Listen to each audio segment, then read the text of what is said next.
जगदीश पुण्यातील एक व्यावसायिक होते.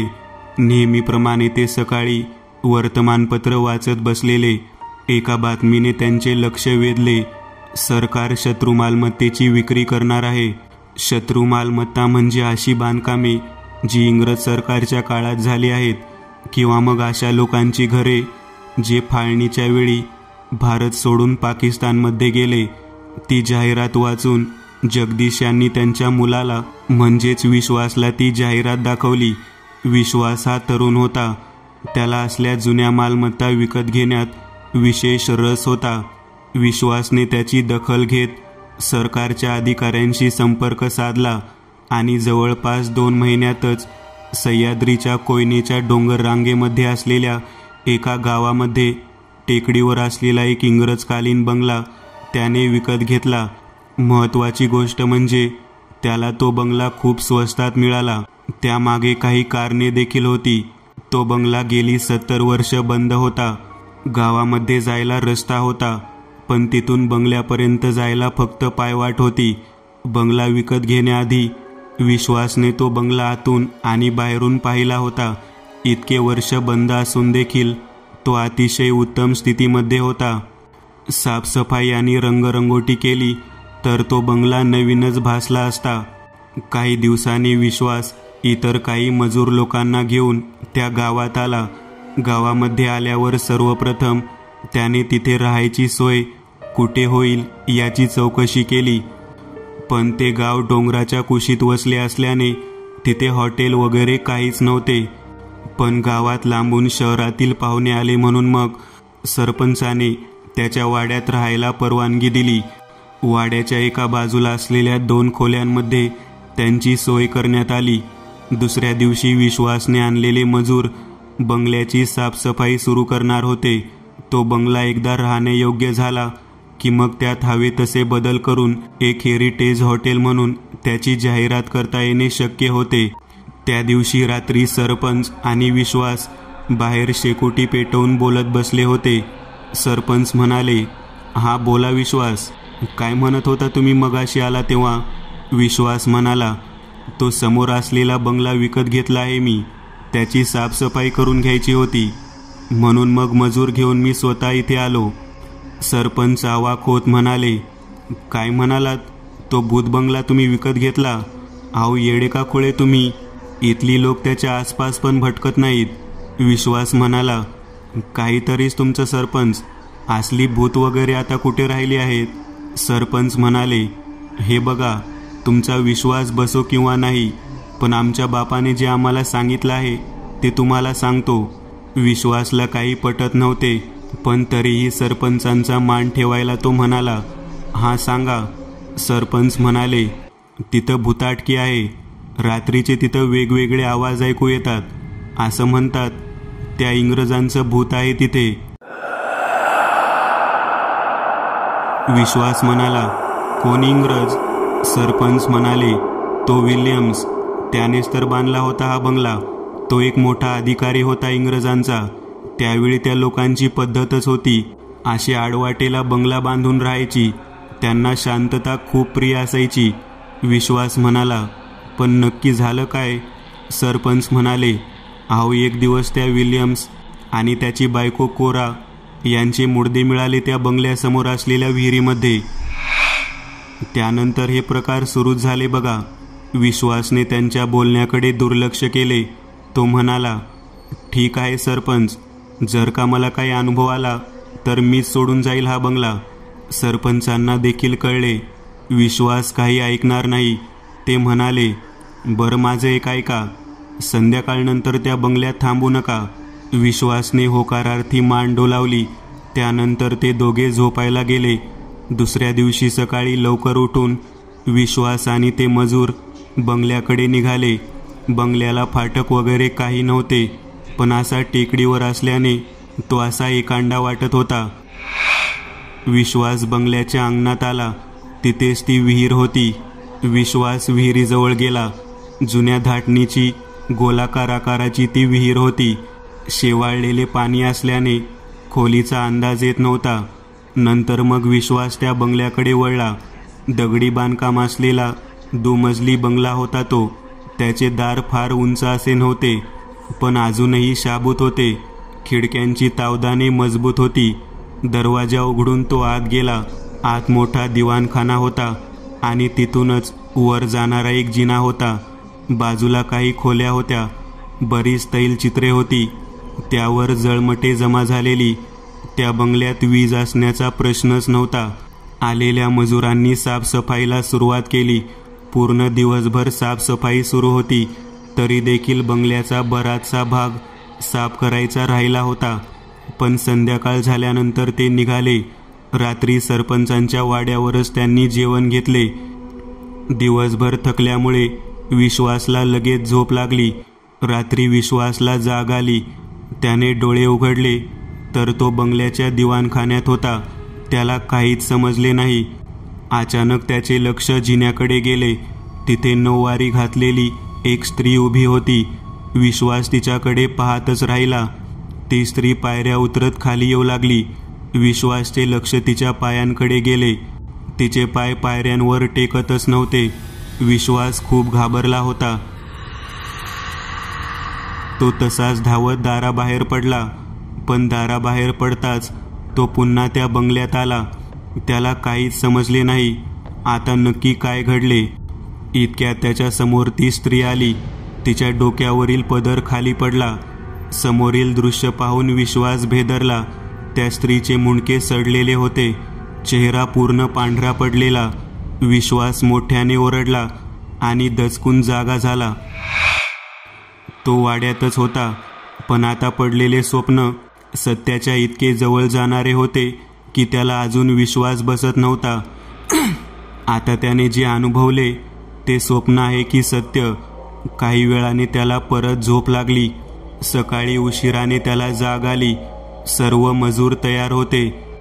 काही वेळातच आवरून तो मजुरांसोबत पुन्हा त्या बंगल्यात आला. बंगल्यात प्रवेश केल्यावरच रात्रीच्या आठवणीने त्याच्या अंगावर काटा आला.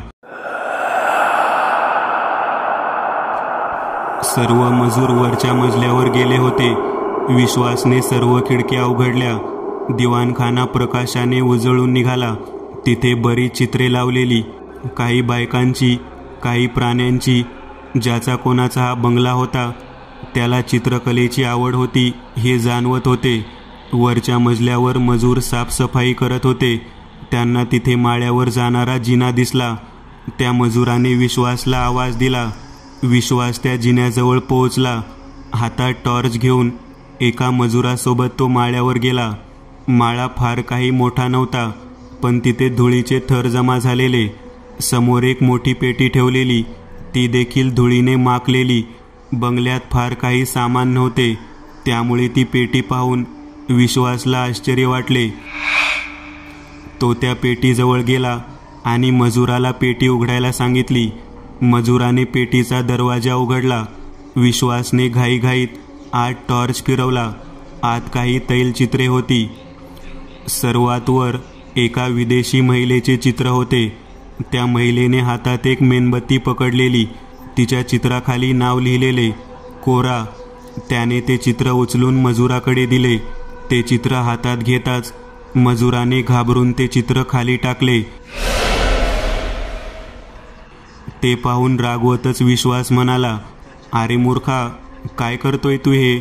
तो मजूर म्हणाला, अहो साहेब, ती बाई डोळे फिरवत होती चित्रात. विश्वास म्हणाला, अरे तू काय सकाळी सकाळी टाकली का रे आज? ते चित्र आहे फक्त. म्हणे डोळे फिरवती. उचल ते चित्र आणि घेऊन जा खाली. असे बोलून विश्वास पुन्हा पेटीमध्ये पाहत होता. खाली जे दुसरे चित्र होते ते पाहून मात्र विश्वासला धक्का बसला. तो काही क्षण ते पाहतच राहिला. मजूर ते चित्र ठेवून वर आला, तरी देखील विश्वास त्या चित्राकडे पाहतच होता. त्या मजुराने त्याला हलवले. तेव्हा तो भानावर आला. तो विचारात पडला होता, कारण ते चित्र त्याच स्त्रीचे होते जी त्याला स्वप्नात दिसली होती. विश्वासने ते चित्र देखील मजुराकडे दिले. आत अजून एका विदेशी स्त्रीचे चित्र होते. ते चित्र घेऊन विश्वास खाली आला, पण त्याच्या डोक्यात अजून त्याच स्त्रीचे विचार फिरत होते. इतर सगळी साफसफाई होत आलेली, पण दिवस मावळायला लागलेला. पण विश्वासचे म्हणणे होते की थोडीशी साफसफाई बाकी आहे. टॉर्चच्या उजेडात ती करून घेऊ, म्हणजे उद्या पुन्हा यायची गरज लागणार नाही. रात्रीचे 9 वाजले होते. अचानक बाहेर जोराचा वारा सुटला. बरीच धूळ उडून आत येऊ लागली. त्यामुळे विश्वासने सर्व खिडक्या बंद करायला सांगितल्या. सर्व 5 मजूर खालच्या मजल्यावर होते. त्यातील एक जण विश्वाससोबत वरच्या मजल्यावर खिडक्या बंद करण्यासाठी आला. वरच्या मजल्यावर 2 खोल्या होत्या. एका खोलीमध्ये विश्वास गेला आणि दुसऱ्या खोलीमध्ये मजूर. विश्वास त्या खिडकीचे पाले ओढतच होता, पण त्याचवेळी त्याच्या मागे तीच स्त्री उभी होती. निळी नऊवारी घातलेली, डोक्यावरून चेहऱ्यावर आलेला पदर, पूर्ण पायाच्या घोट्यापर्यंत जाणारी साडी. विश्वासला असे वाटले की मागे कोणीतरी उभे आहे. त्याने पटकन मागे वळून पाहिले, पण मागे कोणीच नव्हते. त्याच्या टॉर्चचा उजेड जिथपर्यंत जात होता तिथपर्यंत तर काहीच नव्हते. कदाचित शेजारी असलेल्या अंधारात काहीतरी दबा धरून बसलेले. इतक्यात खिडकीची पाले जोरात आपटली. विश्वास दचकला. त्याने पाले बंद केली आणि तो मागे वळला. त्याने टॉर्च फिरवला तसं एक आकृती त्याला दिसली. टॉर्च समोरून जाऊन माळ्याच्या जिन्याजवळ जाऊन अंधारात गडप झाली. विश्वास घाबरला, कारण त्याने पहिल्यांदा असा अनुभव घेतला होता. इतक्यात त्याला जिन्यावर पायांचा आवाज आला. त्याने त्या दिशेने टॉर्च फिरवला, पण तिथे कोणीच नव्हते. तो जिन्याजवळ गेला. इतक्यात त्याने बंद केलेली खिडकीची पाले आपोआप खाडकन उघडली. पुन्हा सोसाट्याचा वारा आत येऊ लागला. विश्वासला काहीच समजत नव्हते नक्की काय चाललं आहे. तो पुन्हा ती पाले बंद करायला खिडकीजवळ आला. तो पाले बंद करतच होता. त्याचवेळी माळ्यावरून नऊवारी नेसलेले 2 पाय खाली आले. लांब होत जाऊन जमिनीला टेकले. विश्वास खिडकीची पाले बंद करून मागे वळला. समोरील दृश्य पाहून तो पुन्हा भेदरला. त्या जिन्याजवळ तीच स्त्री उभी होती. त्या खोलीमध्ये घाण दर्प येत होता. त्या क्षणी विश्वासला वाटत होते इथून पळून जावे, पण त्याचे शरीर त्याला साथ देत नव्हते. तो पुन्हा हरवला होता. इतक्यात त्याला समोरील खोलीमधून मजुराच्या ओरडण्याचा आवाज आला. त्या आवाजाने तो भानावर आला. तो धावतच त्या खोलीमध्ये गेला. तो मजूर जमिनीवर पडला होता. विश्वास तसाच धावत खाली आला. खाली कोणीच नव्हते. तो मजुरांना आवाज देऊ लागला, पण कोणीच नव्हते. तो चालताना कशाला तरी अडखळला आणि खाली पडला. त्याने टॉर्च फिरवून पाहिले तर तिथे तीच चित्रे होती जी त्याला माळ्यावर मिळालेली. त्याची नजर त्या स्त्रीच्या चित्रावर गेली. तिचे डोळे त्याच्याकडेच पाहत होते. अचानक त्याला दिवाणखान्याच्या जिन्यावर पावलांचा आवाज आला. त्याने तिकडे टॉर्च फिरवला. तिथे तीच बाई उभी होती. विश्वास प्रचंड घाबरला होता. त्याने घाबरत त्याच्या वडिलांना फोन लावला. त्यांनी कॉल उचलला. विश्वास म्हणाला, बाबा, ती निळी नऊवारी घातलेली बाई. इतक्यात त्याचा कॉल बंद झाला. त्याच्या हातातील मोबाईल गरम होऊन हातातच फुटला. विश्वासच्या हाताला वेदना होत होत्या. तो धावत बाहेर निघाला, पण तितक्यात दार बंद झाले. तो मागे वळला. तोच त्याला धक्का बसला, कारण ती स्त्री त्याच्यापासून 1 फूट अंतरावर उभी होती. तिने विश्वासचा गळा पकडला. हळूहळू विश्वासच्या डोळ्यासमोर अंधार दाटला. रात्रीचे 10 वाजले होते. तिथे वाड्यावर सरपंच विश्वास आणि त्याच्या मजुरांची वाट पाहत होते. त्या बंगल्याकडे आता इतक्या रात्री जायची त्यांची हिंमत नव्हती. त्यामुळे त्यांनी सकाळी तिथे जाऊन पाहायचा निर्णय घेतला. जगदीश विश्वासला फोन लावायचा प्रयत्न करत होते, पण विश्वासचा फोन बंद होता. रात्री जगदीश त्या गावाकडे निघाले. पहाटे ते त्या गावात पोहोचले. त्यांना माहीत होते विश्वास सरपंचांच्या घरी थांबला आहे. त्यामुळे ते थेट त्यांच्या वाड्यावर गेले. तिथे वाड्यावर सरपंच निघायच्या तयारीत होते. जगदीश आणि सरपंच यांची औपचारिक भेट झाली. सरपंच म्हणाले, रात्रीपासून ते आलेच नाही वाड्यावर, त्यांनाच पाहायला निघालो आहे लोक सोबत घेऊन. जगदीश म्हणाले, मला रात्री त्याचा फोन आलेला, पण बोलताना अर्धवट फोन बंद झाला. सरपंच म्हणाले, बरं आपण आधी त्या बंगल्यावर जाऊन पाहू, बाकी नंतर बोलू. सरपंच, जगदीश आणि इतर काही लोक त्या बंगल्याकडे निघाले. बंगल्याजवळ पोहोचताच त्यांच्या असे निदर्शनास आले की बंगल्याचे दार उघडे आहे. त्यांनी आत जाऊन पाहिले, पण पूर्ण बंगला रिकामा होता. सरपंच आणि जगदीश विचारात पडले. इतक्यात एक माणूस ओरडतच आला, सरपंच, सरपंच, ते त्या विहिरीत. सरपंच धावतच विहिरीजवळ आले. विहिरीतील दृश्य पाहून सर्वजण भेदरले. विहिरीत विश्वास आणि 5 मजुरांचे मृतदेह त्या पाण्यावर तरंगत होते. जगदीश तर तिथेच कोसळले. 2 महिन्यानंतर विश्वासच्या धक्क्यातून जगदीश आता कुठे सावरत होते. त्यावेळी त्यांना काहीच समजले नव्हते, पण आता त्यांनी पुन्हा त्या गावच्या सरपंचांना भेटायचे ठरवले. त्यासाठी ते पुन्हा त्या गावात आले. ते दोघे सरपंचांच्या वाड्यातच बोलत होते. जगदीश म्हणाले, विश्वासने जो मला शेवटचा फोन केला त्यात त्याने निळी नऊवारी घातलेल्या बाईचा उल्लेख केला. तुम्हाला माहीत आहे का तिच्याबद्दल काही? सरपंच म्हणाले, हे काय बोलताय तुम्ही? मी तर असे काहीच नाही ऐकले. आमचे पूर्वज सांगायचे की तिथं विल्यम्स आणि कोरा यांची भूते आहेत, पण हे दोघेही इंग्रज होते. जगदीश म्हणाले, या जागेला नक्कीच काहीतरी भयानक इतिहास आहे, ज्यात मी माझा मुलगा गमावला आहे. सरपंच म्हणाले, आम्ही त्यांना सांगितले होते त्या बंगल्याकडे नका जाऊ, पण ते ऐकले नाहीत. ज्या प्रकारे त्यांचा मृत्यू झालाय हे काम एक सैतानच करू शकतो. जगदीश म्हणाले, पण या प्रकरणाचा शेवट होत नाही तोपर्यंत मी शांत बसणार नाही. सरपंच म्हणाले, पण तुम्ही काय करणार नक्की? जगदीश म्हणाले, मी तुम्हाला फोन करेल.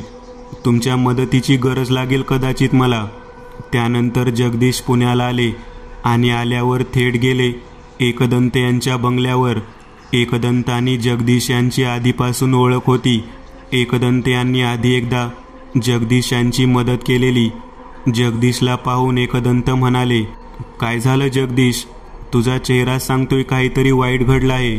जगदीश यांनी घडलेला सर्व प्रकार एकदंत यांना सांगितला आणि म्हणाले, एकदंत, मला असे वाटते तुम्ही या प्रकरणाचा माग घ्यावा.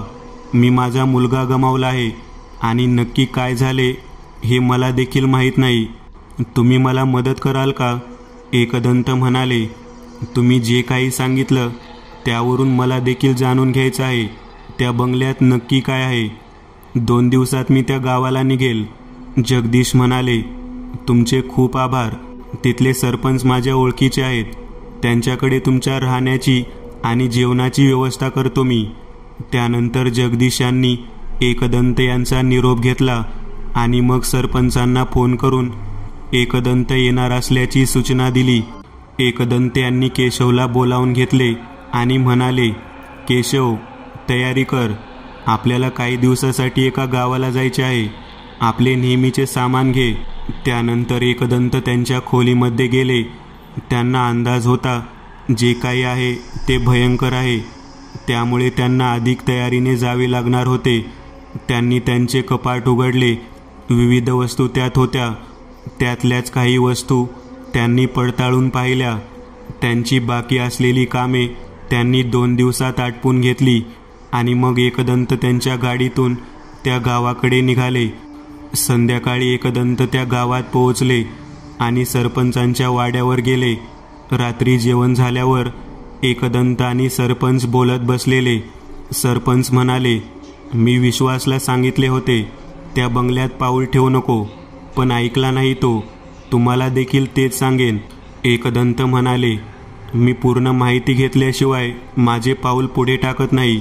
मला माझ्या ताकदीचा अंदाज आहे. त्या बंगल्यात जे काही आहे त्याची ओळख करून घेईन आणि मगच पुढे जाईन. एकदंत यांच्या देहबोलीतून आणि त्यांच्या संवादातून जाणवणारा आत्मविश्वास सरपंचांना देखील मोहित करून जात होता. त्यांना देखील कल्पना आलेली एकदंत हे कोणी साधारण व्यक्ती नाही. सरपंच म्हणाले, तुम्हाला माझी काहीही मदत लागली तरी नक्की सांगा. मी तयार आहे तुमच्यासोबत त्या संकटाशी लढायला. एकदंत म्हणाले, तुमच्यावर तशी वेळ मी येऊ देणार नाही, पण मला या बंगल्याचा इतिहास जाणून घ्यायचा आहे. विल्यम्सचा खून झाला याचा तपास तर झालाच असेल ना? कुठे माहिती मिळू शकते याची मला? सरपंच विचार करत म्हणाले, इथून काही अंतरावर तालुक्याचे गाव आहे. तिथे साधी कचेरी आहे, पण आधी तिथेच इंग्रजांचे पोलीस कार्यालय आणि जेल होते. तिथे बरेच जुने दस्त आहेत, जुन्या फाईल आहेत. कदाचित तिथे तुम्हाला माहिती मिळू शकते. एकदंत म्हणाले, वा, फार छान, फार छान. आपण उद्या सकाळीच तिथे जाऊयात. तुम्ही सोबत चला. तुम्ही असलात तर आम्हाला तिथे मदत होईल. सरपंचांनी होकार दर्शवला. त्यानंतर ते झोपायला निघून गेले. दुसऱ्या दिवशी सकाळी उठून एकदंत, केशव आणि सरपंच तालुक्याच्या गावाला निघाले. तिथल्या कचेरीमध्ये सरपंचांची ओळख होतीच. त्यांनी इंग्रजकालीन जुन्या केस फाईल काढायला लावल्या. बराच वेळ शोधल्यावर त्यांना हवी ती केस फाईल मिळाली. सॅम्युअल नावाच्या ब्रिटिश पोलीस अधिकाऱ्याने विल्यम्सच्या अशा गूढ मृत्यूचा तपास केला होता. त्याने त्याच्या शब्दात तपास आणि त्याला मिळालेली माहिती लिहिली होती. ती माहिती साधारणतः अशी होती, विल्यम्स आणि कोरा लग्न करून काही दिवसांनी त्यांच्या या बंगल्यात राहायला आले, पण त्यावेळी बंगल्यात पहिल्याच रात्री त्यांचा असा गूढ मृत्यू झाला. त्यावेळी तपास करताना सॅम्युअलच्या हाती काहीच लागले नाही. बंगल्यात त्याचा जो काही वावर होता त्यावरून त्याच्या असे लक्षात आले की या बंगल्यात काहीतरी विचित्र आहे. त्यामुळे त्याने एका चर्चच्या अधिकाऱ्याला बोलावून तिथे पवित्र जल शिंपडून ती वास्तू पवित्र करून घेतली.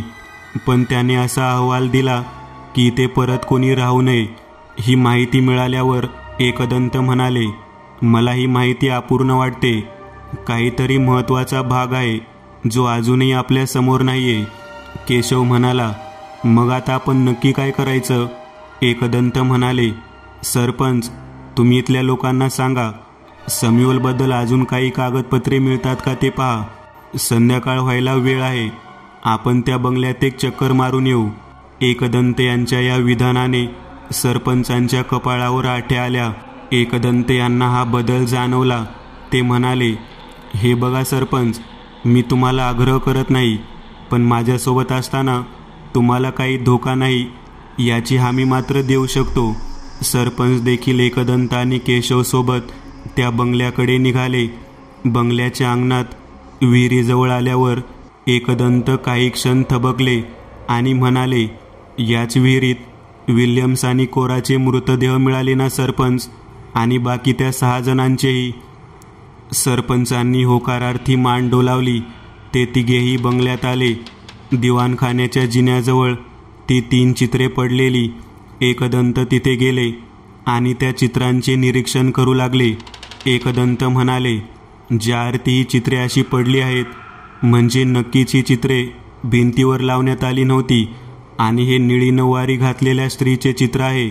विश्वास तसंच काही बोलत होता. तेव्हाच त्याचे आणि जगदीश यांचे संभाषण बंद झाले. म्हणजे नक्कीच या निळ्या साडीवाल्या स्त्रीचा काहीतरी संबंध आहे या बंगल्याशी. तिच्या चित्राखाली नाव आहे, पण ते स्पष्ट दिसत नाही आता. असं काहीतरी आहे, सरपंच म्हणाले. पण एकदंत, आजवर आम्ही कोरा आणि विल्यम्स हीच नावे ऐकत आलो आहोत. एकदंत म्हणाले, हे दुसरे चित्र बघा. तिथे नाव लिहिलेले दिसत आहे, कोरा, पण इतर 2 चित्रांवर असलेली नावे अस्पष्ट आहेत. ज्या अर्थी ही चित्रे इथे आली याचा अर्थ विश्वासने ही चित्रे कुठून तरी शोधली आहेत. आपल्याला हा बंगला तपासायला हवा. तुम्ही दोघे इथेच खालील मजल्यावर पहा. काही वेगळं दिसतं का? मी वरती जाऊन पाहतो. बराच वेळ एकदंत वरच्या मजल्यावर पाहत होते, पण तिथे फार काही नव्हतंच. खाली देखील काही मिळाले नाही. एकदंत यांना माळ्यावर काय आहे हे पाहायची इच्छा होती. त्यांनी केशवला आवाज दिला आणि गाडीमधून मोठे टॉर्च आणायला सांगितले. त्यानंतर एकदंत आणि केशव माळ्यावर आले. सरपंच माळ्याच्या जिन्याजवळच थांबले. माळा तसा लहानच होता. पण तिथे ती उघडी असलेली पेटी एकदंत यांच्या नजरेस पडली. एकदंत यांनी मोठा टॉर्च तिथे चालू केला. पेटीवर प्रचंड धूळ होती. एकदंत यांनी ती साफ केली आणि पेटीचे निरीक्षण करू लागले. एकदंत म्हणाले, केशव, याच पेटीमधून ती चित्रे काढली आहेत. या पेटीचा आकार त्या चित्रांसाठी योग्य आहे. पण एकदंत हे बोलतच होते, तितक्यात खालून सरपंचांनी आवाज दिला, एकदंत, कचेरीमधून फोन आला आहे. एकदंत आणि केशव खाली आले. सरपंच म्हणाले, अहो, त्या सॅम्युअलचे काही सामान त्या कचेरीच्या तळघरात मिळाले आहे. त्या कचेरीच्या अधिकाऱ्याने बोलावलं आहे आपल्याला. एकदंत म्हणाले, अरे वा, फारच उत्तम, लगेच निघू आपण. केशव, बंगल्याला कुलूप लाव. सरपंच म्हणाले, अहो काय एकदंत, इथं कोण येणार आहे का? एकदंत म्हणाले, इथून कोणी बाहेर येऊ नये यासाठी आहे ते कुलूप. केशवने त्याच्या बॅगमधून एक कुलूप काढले, ज्यावर शेंद्री दोरा होता. एकदंत आणि सरपंच बाहेर पडताच केशवने दरवाजाला ते कुलूप लावले. सरपंचांना काही समजले नाही. काही वेळातच एकदंत त्या कचेरीमध्ये पोहोचले. तिथे असलेल्या शिंदे नावाच्या अधिकाऱ्यांशी ते बोलत होते. शिंदे म्हणाले, इंग्रज सरकारच्या काळात जे अधिकारी इथे काम करत होते त्यांचे काही वैयक्तिक सामान अजूनही तळघरात आहे. तुम्ही ज्या सॅम्युअलचा उल्लेख केला त्याला वेड लागले होते, त्यामुळे त्याचे सामान जे तळघरात राहिले ते राहिलेच. एकदंत म्हणाले, सॅम्युअलचे वेड आपल्याला पथ्यावर पडले म्हणायचे. चला बघूया ते. एका लोखंडी पेटीमध्ये सॅम्युअलचे बरेच सामान होते. त्यात एक डायरी देखील होती. सुंदर इंग्रजी हस्ताक्षरात सॅम्युअलने त्यात बऱ्याच केसची माहिती लिहिली होती. अशी माहिती जी तो कागदपत्रात देऊ शकत नव्हता, पण त्याने स्वतःसाठी ती लिहून ठेवलेली. डायरीची पाने उलटत एकदंत शेवटच्या केसपर्यंत आले.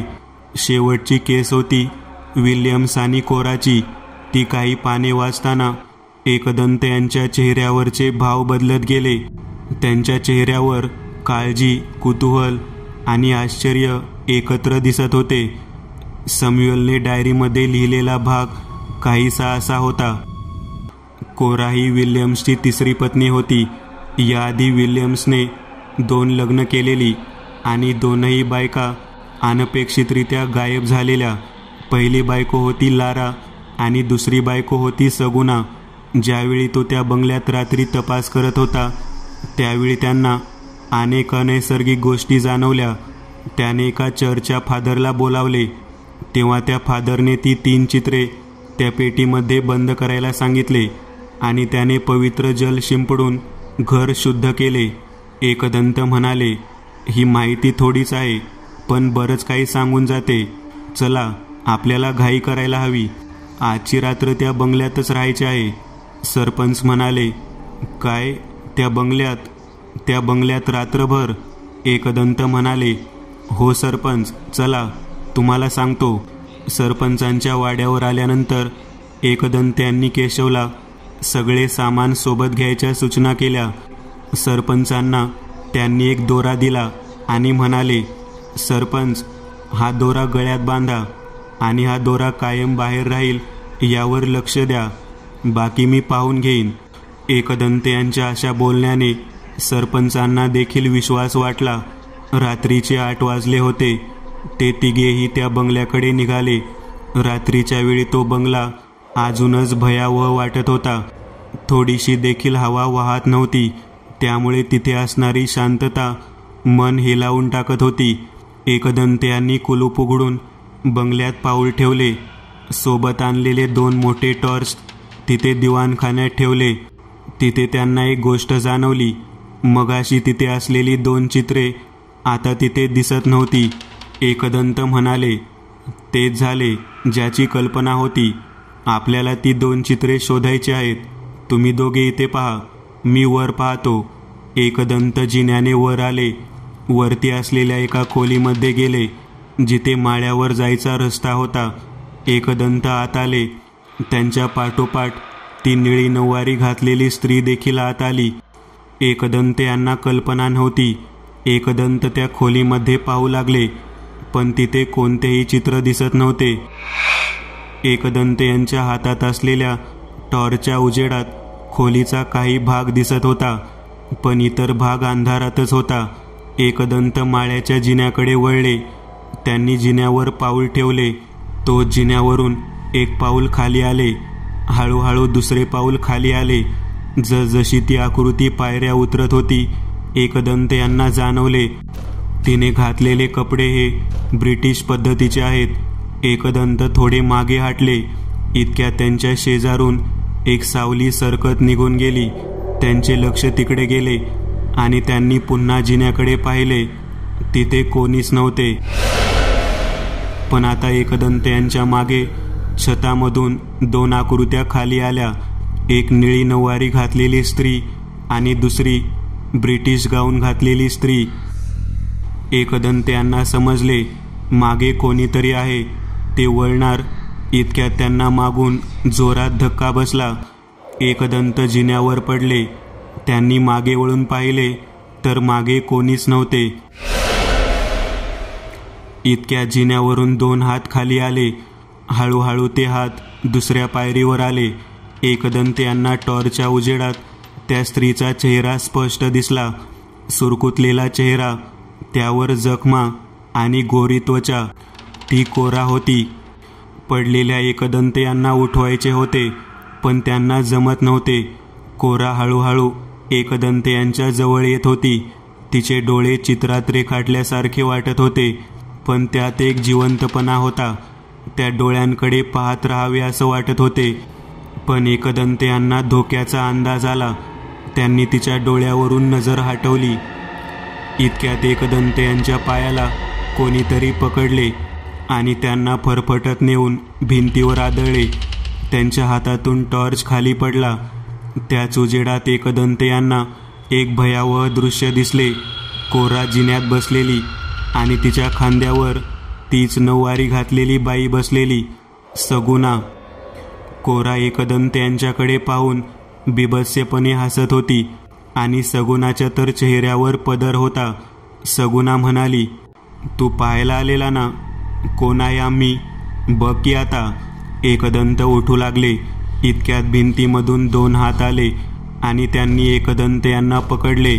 एकदंत यांना धक्काच बसला, कारण ते हात पुरुषाचे होते. एकदंत यांना हालता येत नव्हते. अचानक तो जमिनीवर पडलेला टॉर्च गोल गोल फिरू लागला. जिथे जिथे त्या टॉर्चचा उजेड पडत होता, तिथे त्यांना कधी कोरा तर कधी सगुणा दिसत होती. हळूहळू त्या एकदंत यांच्या जवळ येत होत्या. इतक्यात एकदंत यांचा हात त्यांच्या खिशाकडे गेला आणि त्यांनी करेच्या पाण्याची छोटी बाटली बाहेर काढली. ते पाणी त्यांनी स्वतःवर शिंपडले. तशी त्यांची त्या हातामधून मुक्तता झाली. त्यानंतर एकदंत उठले आणि त्यांनी पूर्ण खोलीमध्ये ते पाणी शिंपडले आणि टॉर्च उचलून खाली येऊ लागले. तिथे खाली एक वेगळीच गोष्ट त्यांना दिसली. केशव आणि सरपंच दारामधून बाहेर जात होते. एकदंत यांना समजले काय घडते आहे ते. ते धावतच बाहेर पडले आणि त्यांनी मागून केशव आणि सरपंचावर करेचे पाणी शिंपडले. केशव आणि सरपंच कावरे बावरे होऊन इकडे पाहत होते. त्यांनी मागे वळून एकदंत यांना पाहिले. एकदंत म्हणाले, काही सापडले का तुम्हाला? त्या दोघांनी नकारार्थी मान डोलावली. एकदंत म्हणाले, आपल्याला जे हवे ते माळ्यावर आहे, पण तिथवर ते सहजासहजी पोचू देतील असे वाटत नाही. केशव म्हणाला, ते म्हणजे? आता आम्हाला इथे ती सगुणा दिसली, पण पुढचे काहीच आठवत नाही. एकदंत म्हणाले, ते मी तुम्हाला सांगेल नंतर, पण एक गोष्ट लक्षात घ्या, इथे कोरा आणि विल्यम्स पण आहेत. सरपंच दचकून म्हणाले, 3 आत्मा? एकदंत म्हणाले, हो, पण केशव, तू यज्ञकुंड काढ. आपली ताकद या बंगल्यात कमी पडते. एकदंत यांनी गाडीमधून काही सामान सोबत घेतले. बंगल्यात आल्यावर एकदंत यांनी शेंद्री तांदळाने रिंगण आखले. त्यात यज्ञकुंड ठेवले. केशवला म्हणाले, तू यज्ञ सुरू कर. काहीच करू नको, फक्त त्या यज्ञात कापूर टाकत राहा आणि अथर्व शीर्ष सुरू ठेव. सरपंच, तुम्ही या रिंगणातून बाहेर पडू नका. एकदंत वरती आले. त्यांना कल्पना होती की त्यांना तसाच त्रास पुन्हा होईल. ते त्याच खोलीमध्ये आले, पण खोली रिकामी होती. एकदंत यांच्या हातात टॉर्च होती आणि दुसऱ्या हातात एक जुना पंचधातूचा खंजीर, ज्याला असंख्य धागे बांधलेले. एकदंत पुन्हा त्या माळ्याच्या जिन्याजवळ आले. त्यांच्या बाजूला असणाऱ्या अंधारातून हसण्याचे आवाज येत होते. एकदंत जिन्याने वरती निघाले. अर्ध्या जिन्यात येताच माळ्यावरून एका पुरुषाचे अर्धे शरीर खाली आले. ते माळ्यावरून खाली एकदंत यांच्या समोर लोंबकळत होते. त्या पुरुषाच्या ब्रिटिश कपड्यावरून एकदंत यांना समजले तो विल्यम्सच आहे. पण अचानक घडलेल्या या घटनेमुळे एकदंत दचकले आणि पुन्हा जिन्यावरून पाय घसरून खाली पडले. पण त्यांनी हातातून टॉर्च आणि खंजीर सोडले नाही. त्यांच्यावरती छताला विल्यम्स, कोरा आणि सगुना उलटे लटकले होते. ते दृश्य पाहून एकदंत यांना धक्काच बसला. त्यांनी हातातील खंजीर वर फेकला. छताला आपटून तो खंजीर खाली पडला. एकदंत यांनी पुन्हा तो खंजीर घेतला आणि ते माळ्यावर निघाले. माळ्यावर आल्यावर त्यांनी सर्वत्र टॉर्च फिरवला. एका कोपऱ्यात येऊन त्यांचा टॉर्च स्थिरावला. समोरील दृश्य हाडे गोठवणारे होते. तिथे ती चित्रे पडलेली आणि त्याच्याच बाजूला विल्यम्स, कोरा आणि सगुना उभे होते. रागाने एकदंत यांच्याकडे पाहत होते. एकदंत यांचे हृदय वेगाने धडधडत होते. त्यांनी आजवर अनेक वाईट शक्ती पाहिल्या होत्या, पण अशा समोरासमोर लढाईची त्यांनी कल्पना नव्हती केली. त्या तीनही आकृत्या आता एकदंत यांच्या भोवती फिरत होत्या. एकदंत यांना जाणीव होती हल्ला हाच सर्वोत्तम बचाव आहे. त्यांनी त्या आकृत्यांकडे लक्ष न देता थेट त्या चित्रांवर झडप घातली आणि त्यात तो खंजीर खुपसला. इतक्यात खालून होमाचा धूर वरती येऊ लागला. त्यामुळे मागे फिरणाऱ्या त्या आकृत्या काही क्षणासाठी थांबल्या. त्या चित्रांमधून रक्त येत होतं. एकदंत यांनी ती चित्र त्याच पेटीमध्ये ठेवली आणि पेटी बंद करून वेगाने खाली आले. एकदंत यांनी त्या रिंगणात ती चित्रे आणली आणि मग पिशाचे वेध उघडला. एकदंत यांना एखाद्या वस्तूवरून त्याचा भूतकाळ पाहायची जी शक्ती पिशाचे वेदामुळे मिळालेली, एकदंत यांनी त्याचा वापर केला. त्या चित्रांचा भूतकाळ एकदंत यांना समजला. जसे एकदंत यांनी डोळे उघडले, त्यांना जाणवले त्या तीनही आकृत्या रिंगणाबाहेर उभ्या आहेत. ते दृश्य पाहून सरपंचांची बोबडीच वळली. एकदंत यांनी त्या चित्रांवर त्या खंजीराने वार केले. त्यावर करेचे पाणी शिंपडले आणि मग केशवला म्हणाले, यज्ञात भस्म कर ही चित्रे. केशवने ती चित्रे यज्ञात टाकली. त्या चित्रांनी आग पकडली. शेजारी उभ्या असलेल्या त्या दोन आकृत्या हळूहळू हवेत विरल्या. पण तिथे सगुना तशीच रागात उभी होती. तिने ते रिंगण ओलांडायचा प्रयत्न केला, पण रिंगणाला पाय लागताच ती मागे उडाली. एकदंत हसून म्हणाले, तुझ्याने नाही होणार हे. मारुतीरायच्या पायावरचा शेंदूर आहे तो. एकदंत यांनी पुन्हा त्यांचे कमंडलू काढले आणि पिशाचे वेदाचा अध्याय 3 उघडला. जखीन, सुवासीन स्त्री आघोर कृत्यात मेल्यावर तिची जखीन बनते. एकदंत यांनी मंत्र म्हणायला प्रारंभ केला. हळूहळू ती सगुना त्या कमंडलूमध्ये सामावली. एकदंत यांनी ते कमंडलू बंद केले आणि म्हणाले, आता आपलं काम झालं आहे. केशव, सर्व सामानावर, आपण बाहेर पडू शकतो आता. ते तिघेही बंगल्याच्या बाहेर पडले. केशवने कुलूप लावले आणि मग ते सरपंचांच्या वाड्यावर आले. आल्यावर काही वेळ विश्रांती घेतल्यावर सरपंच आणि एकदंत चहा घेत बोलत होते. सरपंच म्हणाले, काल काय झालं? ती भूते कोण होती? मला काही समजेना एकदंत. एकदंत म्हणाले, हो सांगतो सविस्तर. जगदीश पण येत आहे तिथे. त्यांना येऊ देत. त्यांना देखील समजले पाहिजे ना. दुपारी जगदीश तिथे आले. दुपारी जेवण झाल्यावर एकदंत, केशव, जगदीश आणि सरपंच त्यांच्या अंगणात बसले होते. एकदंत म्हणाले, या सगळ्याची सुरुवात खूप आधी झाली होती. विल्यम्स हा साधा माणूस नव्हता. तो एक प्रकारचा मनोरुग्ण होता. इथे राहायला यायच्या आधी तो जिथे राहत होता तिथे त्याने पहिले लग्न केलं. त्याने स्वतःच्या पत्नीचा खून केला आणि तिच्याच रक्तापासून तिचे चित्र काढले आणि मग गुपचूप घरामागे तिला गाडले. या पत्नीचा उल्लेख सॅम्युअलने कुठेच केला नाही, कारण तिच्याबद्दल फार माहिती कोणालाच नव्हती. पण तिच्या आत्म्याला मुक्ती मिळाली होती. त्यानंतर विल्यम्सने अजून एक लग्न केले, पण ती मुलगी ब्रिटिश नव्हती तर मराठी होती, सगुणा. तिच्यासोबत लग्न करून तो तिला या बंगल्यात घेऊन आला आणि तिला बेशुद्ध करून तिचे रक्त काढून घेतले. त्यातच तिचा मृत्यू झाला. त्याने त्या रक्तापासून तिचे चित्र रेखाटले. तिचे प्रेत त्याने बंगल्यासमोरील विहिरीत दगड बांधून टाकले. ते चित्र ठेवून तो पुन्हा निघून गेला आणि मग कोरासोबत लग्न करून पुन्हा या बंगल्यात आला. त्याने कोराचे देखील असेच रक्त काढून घेतले आणि तिचे चित्र रेखाटले. पण त्यानंतर वेगळेच घडले. कोरा मेली नव्हती आणि सगुणाचा आत्मा मुक्त झालेला नव्हता. तो याच बंगल्यात चित्राभोवती घुटमळत होता. ते चित्र तिचे आणि या जगाच्या मधले माध्यम होते. तिच्या आत्म्याने विल्यम्स आणि कोराला संमोहित केले आणि त्यांना विहिरीपर्यंत घेऊन गेली आणि पाण्यात नेऊन मारले आणि मग त्यांचे शव गावातल्या लोकांना मिळाले. या सर्व गोष्टींमध्ये विल्यम्स आणि कोराचे अंत्यसंस्कार नीट पार पडले, पण सगुणाचा देह मिळालाच नाही. तो त्याच पाण्यात मिसळला. त्यामुळे सगुणाने विल्यम्स आणि कोराचा मृत्यू घडवून आणला. पण असा भयानक मृत्यू झाल्यामुळे कोराचा आत्मा त्या चित्रासोबत जोडला गेला, कारण त्यात तिचे रक्त होते. आणि कोरासोबत विल्यम्सचा आत्मा देखील मुक्त होऊ शकला नाही. पण जेव्हा ते कोराचे चित्र जाळले तेव्हा कोरासोबत विल्यम्स देखील मुक्त झाला. केशव म्हणाला, म्हणजे आम्ही संमोहित झालो होतो आणि जर का तुम्ही नसता आला तर आम्हीही त्या पाण्यात गेलो असतो.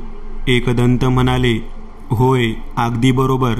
विश्वास आणि त्याच्या मजुरांसोबत हेच घडले. जगदीश म्हणाले, पण मग नक्की काय झाले पुढे? एकदंत म्हणाले, जेव्हा सॅम्युअल त्या बंगल्यात आला आणि तो तपास करत होता त्यावेळी याच आत्म्यांचा त्रास त्याला देखील झाला, पण त्याला यात अडकून वेळ घालवायचा नव्हता. त्याने जेव्हा चर्चच्या फादरला बोलावले तेव्हा त्या फादरला कल्पना आली की या शक्तींना मुक्ती देणे त्याच्या हातात नाही, पण त्या चित्रांना पंचधातूच्या पेटीमध्ये ठेवलं तर त्यांची ताकद कैद होईल आणि ते कोणाला त्रास देऊ शकणार नाही. त्यामुळे त्या चित्रांना माळ्यावर त्या पेटीमध्ये ठेवले होते. पण विश्वासने ती पेटी उघडून त्यांना मुक्त केले आणि मग हा सगळा प्रकार सुरू झाला. मी देखील जो खंजीर वापरला तो पंचधातूपासून बनवलेला आणि त्यामुळेच त्या चित्रावर वार करणे शक्य झाले आणि सगुणाला मुक्ती देणं शक्य नव्हते. म्हणून मी तिला कैद केले. ते कमंडलू आता माझ्या तळघरात जाईल. सरपंच म्हणाले, एकूणच काय तर ती चित्रे झपाटलेली होती. जगदीश म्हणाले, तुम्ही खूप मोठी मदत केली आहे एकदंत. मला समजलेच नसते विश्वाससोबत नक्की काय झाले. सरपंच म्हणाले, तुम्ही आमच्या गावाला पण खूप मदत केली आहे एकदंत. एकदंत म्हणाले, हो, पण विश्वास वाचला नाही याचेच वाईट वाटते. आता परत त्या बंगल्यामुळे कोणाला त्रास होणार नाही. एकदंत यांनी अजून एक गूढ रहस्य उलगडले होते. अशीच अजून गूढ रहस्य एकदंत यांच्या समोर येणारच होती. मित्रांनो, आज पुरतं एवढंच. तुम्हाला जर काही गोष्ट आवडली असेल तर नक्की लाईक करा. तुमच्यापैकी बरेचसे जण व्हिडिओ लाईक न करताच पळून जातात, पण हा जर व्हिडिओ तुम्ही लाईक केला तर मला जरा बरं वाटेल आणि असेच भारी भारी व्हिडिओ बनवायची माझ्यात एनर्जी येईल. त्यामुळे नक्की लाईक करा. आणि अजूनही कोणी या चॅनलला सबस्क्राईब केलेलं नसाल तर लगेच सबस्क्राईब करून टाका आणि बाजूची घंटी ती मात्र दाबायला विसरू नका. देवाची घंटी आहे ती. चला तर मग पुन्हा भेटूया अशीच एक आगळी वेगळी गोष्ट घेऊन पुढच्या